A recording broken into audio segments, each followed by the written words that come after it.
Ici, dans le bâtiment blanc qu'on appelle le bloc B, ben, il se trouve avoir un dépôt pour tout notre équipement de délingage, qui est devant les deux camions. Puis la partie où il y a des grandes portes, ben, c'est des ateliers. Puis à l'avant, ben, il y a une partie bureau là, qu'on loue occasionnellement à d'autres entrepreneurs. Ça, c'est un réservoir mobile.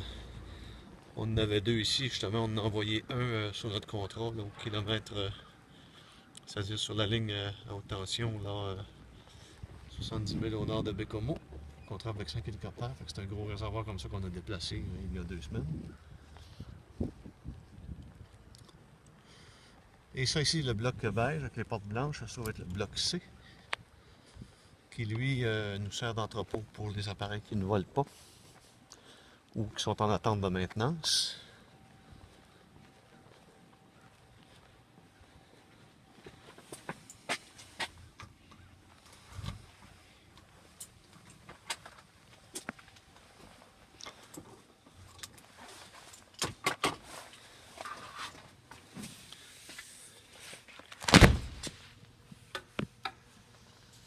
Alors ici, on va se faire un peu de lumière. On voit qu'on a quand même pas mal d'équipement pour une compagnie. C'est une compagnie mature quand même, qui nécessite beaucoup d'infrastructures. Fait qu'on a des appareils de chauffage, on a une petite plateforme mobile ici. On a des équipements un peu supplémentaires dans des racks là, tout le tour. Ici, on peut facilement mettre 10-12 hélicoptères, je pense, là, côte à côte, là, si on veut. Entre autres, ici, présentement, on a deux belles 407 qui sont entreposées ici. On a un camion fourche. Encore plein d'équipements ici sur les étagères. Camion fourche. Les belles 407, eux autres, ben c'est des appareils qui étaient opérés par EDXL, mais qui étaient à Goose Bay cet été. On les a pas opérés comme tels. Bon, on remarque qu'il y a encore un gros treuil ici pour nos hélicoptères Bell 205. Puis dans le fond du hangar, on a encore plein de racks là, avec d'équipements opérationnels là, qui sont stockés ici.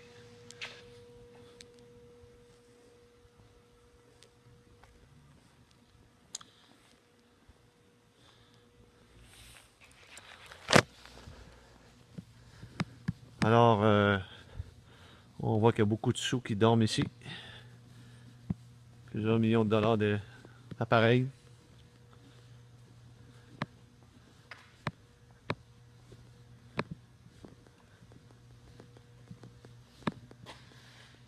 Le 407, ben, c'est sûr que c'est un 4 pales, le rotor principal. Et puis, on voit que c'est un kit qui est dessus, qu'on peut replier 2 pales. Et puis, le rotor prend moins de place comme ça. Pour l'entreposage. Alors, on peut rentrer un 407 dans une petite porte là, étroite, dépendamment où on est sur un contrat. C'est un gros avantage. Sans enlever les pales, on peut faire entrer cet appareil-là sur ses propres roues, comme on voit après des skis. On peut l'entrer dans n'importe quel petit hangar là, qui est assez long pour le recevoir, puis assez haut.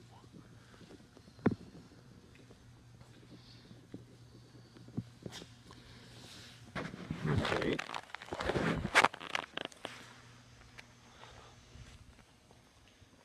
Alors ça, c'était le bloc C.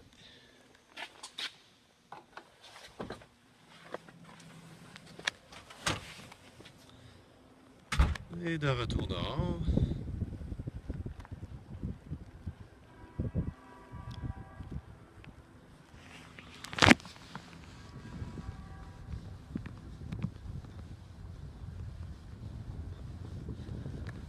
Ah, on entend un hélicoptère au loin.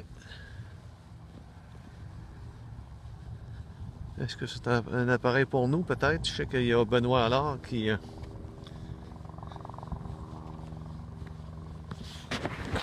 dans le coin avec son appareil privé.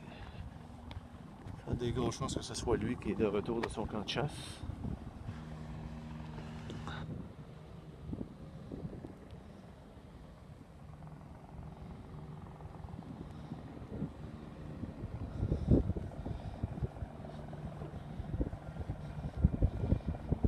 effectivement, c'est l'hélicoptère de Benoît Allard qui arrive de son camp de chasse. On va le regarder atterrir.